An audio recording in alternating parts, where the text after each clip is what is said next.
মহিলা বিষয়ক অধিদপ্তরে করে একটি নিয়োগ বিজ্ঞপ্তি প্রকাশিত হতে যাচ্ছে, যেখানে আপনারা বাংলাদেশের 64 জেলা থেকে ছেলে মেয়ে সবাই আবেদন করতে পারবেন। আজকের এই ভিডিওতে মহিলা বিষয়ক অধিদপ্তর নিয়োগ সংক্রান্ত সকল গুরুত্বপূর্ণ তথ্য পর্যায়ক্রমে আপনাদের মাঝে উপস্থাপন করব।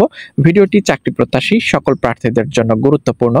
অবশ্যই প্রথম থেকে শেষ পর্যন্ত দেখবেন। তার আগে আপনাদের সকলের কাছে ছোট করে একটি রিকোয়েস্ট করব, যারা চ্যানেলের নতুন দর্শক এখন পর্যন্ত চ্যানেলটিকে সাবস্ক্রাইব করেননি, প্রথমেই চ্যানেলটিকে সবাই সাবস্ক্রাইব করে দিবেন, যাতে করে পরবর্তীতে যে কোনো গুরুত্বপূর্ণ আপডেট আসলে আপনি সেটি পেয়ে যান ঘরে বসে এবং সবার আগে। তো আজকের এই ভিডিওতে আমরা মহিলা বিষয়ক অধিদপ্তরের নিয়োগ সংক্রান্ত সকল গুরুত্বপূর্ণ এ টু জেড তথ্য পর্যায়ক্রমে আপনাদের মাঝে উপস্থাপন করব। এখানে কোন কোন ক্যাটাগরিতে নিয়োগ বিজ্ঞপ্তি প্রকাশিত হচ্ছে এবং কবে নিয়োগ বিজ্ঞপ্তি প্রকাশিত হচ্ছে, আবেদন পদ্ধতি থেকে শুরু করে সকল এ টু জেড তথ্য আমরা আপনাদেরকে পর্যায়ক্রমে দেখাবো।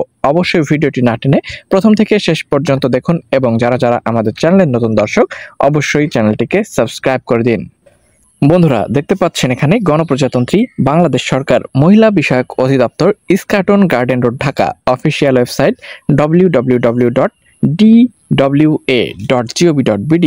দেখতে পাচ্ছেন এখানে স্মারক নম্বর এবং নিয়োগ সংক্রান্ত সকল গুরুত্বপূর্ণ তথ্য রয়েছে। মহিলা বিষয়ক অধিদপ্তর রাজস্ব খাতভুক্ত নিম্নবর্ণিত শূন্য পদের বিপরীতে জাতীয় বেতন স্কেল 2015 অনুযায়ী সম্পূর্ণ অস্থায়ী ভিত্তিতে জনবল নিয়োগের লক্ষ্যে প্রকৃত বাংলাদেশী নাগরিকদের নিকট থেকে অনলাইনে দেখতে পাচ্ছেন এই ওয়েবসাইটের মাধ্যমে আবেদনপত্র আহ্বান করা যাচ্ছে। অনলাইন ব্যতীত আবেদন করতে পারবেন না। চলুন কোন কোন ক্যাটাগরিতে নিয়োগ বিজ্ঞপ্তি প্রকাশিত হচ্ছে তার এ টু জেড বিস্তারিত নমুনা আমরা আপনাদেরকে দেখাবো। অবশ্যই ভিডিওটি না টেনে এ টু জেড দেখুন। এখানে সবথেকে আলোচিত ক্যাটাগরি অফিস সহায়কের ক্যাটাগরি, যেখানে আপনারা বাংলাদেশের 64 জেলা থেকেই আবেদন করতে পারবেন।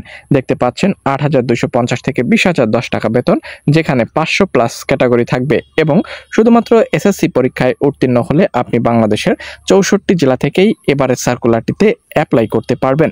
রয়েছে অফিস সহকারী কাম কম্পিউটার মুদ্রাক্ষরিকের ক্যাটাগরি, যেখানে 9,300 থেকে 22,490 টাকা বেতন।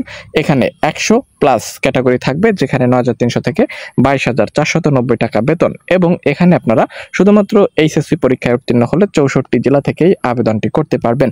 রয়েছে ডে কেয়ার ইনচার্জ, যেখানে 10,200 থেকে 24,680 টাকা বেতন এবং বাংলাদেশের 64 জেলা থেকে আপনি এখানে অবশ্যই আবেদন করতে পারবেন। মহিলা বিষয়ক অধিদপ্তরে এখানে প্রায় 1,000 প্লাস ক্যাটাগরিতে নতুন করে নিয়োগ বিজ্ঞপ্তি প্রকাশিত হবে। এই যে সার্কুলারটি, এটি কিন্তু পূর্বের সার্কুলার, অর্থাৎ 2021-এ প্রকাশিত সার্কুলার। পরবর্তীতে এখন পর্যন্ত মহিলা বিষয়ক অধিদপ্তরে নতুন কোনো সার্কুলার আসেনি, তবে খুব তাড়াতাড়ি মহিলা বিষয়ক অধিদপ্তর সহ আরও যে সকল পেন্ডিং সার্কুলার রয়েছে চলে আসবে। আপনারা অবশ্যই সেখান থেকে দেখে নিতে অ্যাপ্লাই করতে পারবেন। এই ছিল ভিডিও। পরবর্তী ভিডিও পেতে চ্যানেলটিকে সবাই সাবস্ক্রাইব করুন। ধন্যবাদ।